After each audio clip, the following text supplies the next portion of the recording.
There's no doubt that last year's feel-good story of the summer was the Goodlettsville All-Stars advancing to the Little League World Series. It was seemed like a once-in-a-lifetime story for the mid-state area, but here we are again this year in 2013. And lo and behold, we've got another team, the South Nashville All-Stars, who won last week's Southeast region in Warner Robins, Georgia, and they're headed back to the Little League World Series. Pretty incredible, isn't it, Nick? It's almost unbelievable. I mean, you go so long without a team, and like you said, back-to-back years, boom, boom. Good. I think they learned a little something from Goodlettsville last year. I think there were a lot of kids watching and saying, you know what, I want to play Little League baseball instead of travel baseball or something like that. I know a couple of the parents told me that was definitely something that they watched closely last year. Do you like that? Nick went down to Warner Robins. I think we're the only media in Middle Tennessee that went down and covered the game, went down in advance. Do you like that to get a little bit away from the travel squad, which is not quite as traditional, definitely not as traditional as Little League? Right, exactly. And Little League has a certain standard that they hold all the teams to, and your all-star team has to be comprised of people that played in the league. So it's not one of those where you can go and handpick people from different cities and things like that. And like you said, it levels the playing field a little bit, and it can be a competition that everybody knows is sort of on the up and up. There is some discussion. You mentioned that, though, that there are several players, I guess, from Brentwood that are on this team. How does a player from Brentwood get on a team from South Nashville? Well, Little League had fallen out of favor so much in Williamson County that there wasn't even a Little League there. So these kids watched Goodlettsville last year, decided they want to play, and the closest Little League to them is actually the South Nashville Little League. So you're right, you have kids from Brentwood, you have them from Franklin, Thompson Station, and then you also have kids from Nashville and Arrington, places like that. So it's all above board. Yep. They appealed to Little League, the South Nashville did last fall, to expand their boundary, to include these kids. So yeah, they put in the process, put in the paperwork for it, got it approved by Little League, and here they are. That's not to say though that Brentwood doesn't have opportunity. Cal Ripken is big. Is that right in Brentwood? They play there is Cal Ripken, yeah, and in addition to travel ball, middle school ball, there's lots of places kids that age can play beyond Little League. Back to this team, the South Nashville All-Stars. Goodlettsville just captured everybody's heart last year. Is this team capable of matching that? Of course, they won the national championship, didn't win it all. Can this team do it that much? Well, I think they'll capture the hearts. There's lots of characters there. You got all kinds of kids. It's with 11 and 12-year-olds. It's hard not to get attached and watch them play a couple times on TV. Yes, can they win the U.S. championship like Goodlettsville did? They have the talent to, but it's one of those things. It's hard to really know until you get to Williamsport and watch some of these other teams from around the country, because there may just be that team there that has 2 or 3 pitchers that you're just not going to get around. You never know. Okay, you mentioned characters and you mentioned pitchers. Does this team have a Brock Myers? Speaking of characters and pitchers, I'll tell you what, Ben Pickman. He went down to that Southeast Regional. He was 12 of 18 at the plate, which is just crazy high. He had a game where he was 5 for 5. And then he threw a complete game in the semifinals, struck out 12 kids as they beat Florida. So if you're looking for that Brockmeyer, it's probably Ben Pickman. They also had Trey Mecklemore.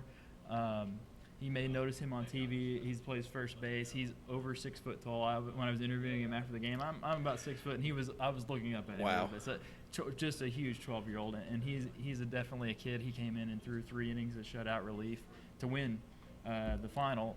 So he's another kid that pitches really well. They have a couple left-handed pitchers that could give some people some trouble. Is pitching their strength, or are they better at the plate? Their coach told me that their bats are what they rely on. They actually, I thought this stat was amazing. 16 elimination games that they've won in a row since the district tournament. So they have this. Basically, their pattern has been lose the first game, drop into the losers bracket, and just win out.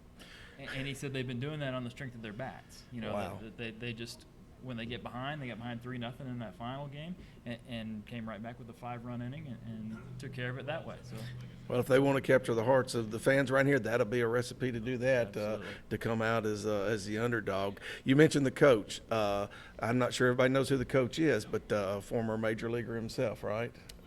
He You're talking about no, he's not the coach. No, my fault. Chris Mercado is the coach. Okay. They do have Tabor is Okay. on the staff helping. Okay. But Chris Mercado, he's a former Trevecca player. Okay. And he has coached in the area for a long time. He coached Ezel Harding for a little bit. Hit after hit, I believe. He spent some time with them. But he's been with the South Nashville League. I think he said this is his third year there. And the kids seem to absolutely love him. If you'll notice on TV, he's got this Fu Manchu mustache thing going on. And that started, I think, when they started winning the elimination games. And so it became like a superstition. They all want him wearing that mustache. So he's not accustomed to it, but that's how everybody's going to know him. Is the kid that's 6'1" or whatever, has he got one of those as well? Sounds like he's capable of that. He doesn't, but I saw a picture floating around that they have a lot of social media set up for this team, and somebody has gone and drawn mustaches on all the players.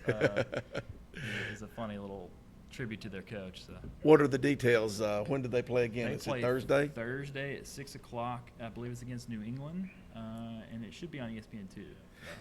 ESPN2. Now they already left though, right? I mean, they left Warner Robins to go to the World Series. They won that game in Warner Robins on Friday night. It was probably over by about 8:30, 9 o'clock that local time. They were on a shuttle to get to the Atlanta airport by 2 a.m. So they literally had to go back to their hotels, which they had been in Warner Robins for like 10 days. Go back to their hotel, pack, hug their moms and dads, get on a bus, go to Atlanta, and then that flight left at like 6 in the morning, and they've been in Williamsport ever since Saturday morning. What do they do about school at this time of the year? School's starting back in August now instead of back in the day when it started in September. Sure. And that's what they have sort of pointed out. This early start date in this area of the country is sort of a problem for them because like New England, who they're playing, they don't start school until around Labor Day, so it's not an issue for them. Yeah. These kids, Williamson County, I know started last week, I guess, and basically they've all cleared it with their schools. Yeah. Their schools are okay with it. They get a certain amount of excused absences that they, sort of like a buffer. But then from there, if they go deep into this tournament, they're going to have to, I guess, stay healthy over the winter, not get sick. Yeah, there'll be no more excused days. That's for sure. Will we? Are you planning on going? Will we go? Do you know the details of? Or have we wrapped that up yet? We have a person in place there that will be covering the games for us, and we should have something in the paper, I think, pretty much every day on them once they get started. And if they get far enough in there, I think we may have somebody going up. And I know they had watch parties through the region.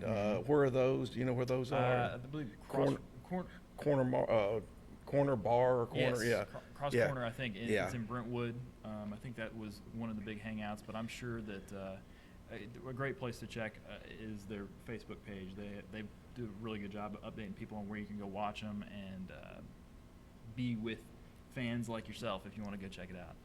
Well, that's interesting, and it's going to get that much more interesting this week, I guess, as we go through a second year in the Little League World Series after that long vacuum without it. So for myself and Nick Cole, it was good to be with you today.